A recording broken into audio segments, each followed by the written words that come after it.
आदाब व्यूवर्स, उम्मीद है आप सब खैरियत से होंगे।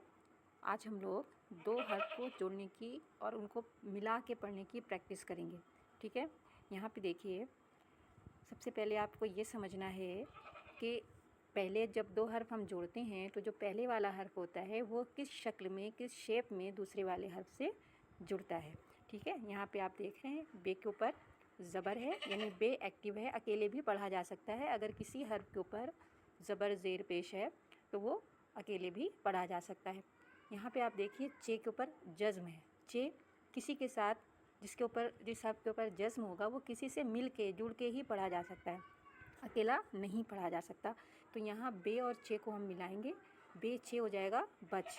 और जब मिलाने के लिए हमने देखिए शेप जो है बे की ये ली है चे से मिलाने के लिए।